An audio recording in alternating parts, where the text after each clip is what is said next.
উৎসব অনুষ্ঠান অথবা নিত্যদিনের খাদ্য তালিকায় ডাল একটি অতি আবশ্যকীয় ব্যঞ্জন। স্বাদের ভিন্নতা আনতে যদি এই রকমভাবে রান্না করা হয় তবে কেমন লাগবে বন্ধুরা? Good evening to all of you my friends. আজ আমি আপনাদের সঙ্গে এই ডালের রেসিপিটাই শেয়ার করব। এখানে আমি মসুর ডালটা ধুয়ে নিচ্ছি। ডালটা ততক্ষণ পর্যন্ত ধোবো যতক্ষণ না জলটা ট্রান্সপারেন্ট হয়। এখানে আমি কিছুটা আলু কেটে নিয়েছি, আলু ভাজার মতো করে। এখন ডালটা কড়াইতে দিয়ে দিলাম আলুগুলো। এরপরে দিয়ে দিচ্ছি একটা বড় সাইজের টমেটো কুচি। এখন দিয়ে দিচ্ছি ঝালের জন্য কয়েকটা চেরা কাঁচা লঙ্কা। এরপরে দিচ্ছি একটা বড় সাইজের পেঁয়াজের কুচি। এখন দিচ্ছি পরিমিত লবণ। এরপরে দিয়ে দিলাম সামান্য পরিমাণে হলুদ। এরপরে দিলাম অল্প একটু লঙ্কার গুঁড়ো। এখন দিয়ে দিচ্ছি অল্প একটু সরিষার তেল।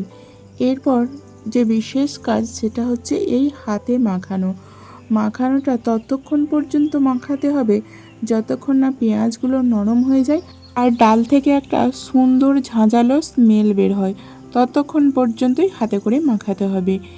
এরপর দিয়ে দেবো পরিমিত জল।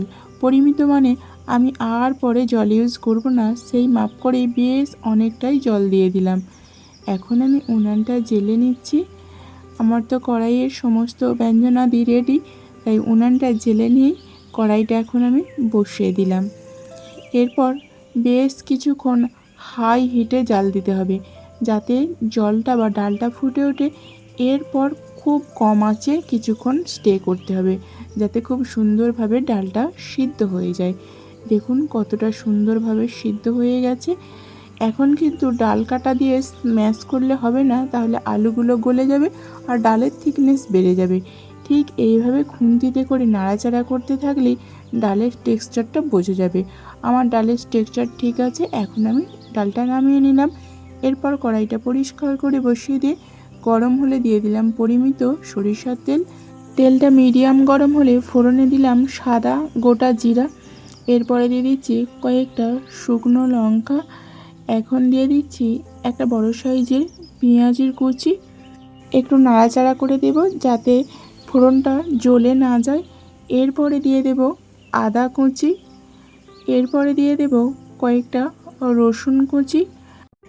এরপর আঁচটা খুব মিনিমাম রেখে ফোড়নটা বেশ খানিকক্ষণ ধরে নাড়াচাড়া করলে খুব সুন্দরভাবে লাল হয়ে আসবে, সঙ্গে একটা সুন্দর স্মেলও বের হবে।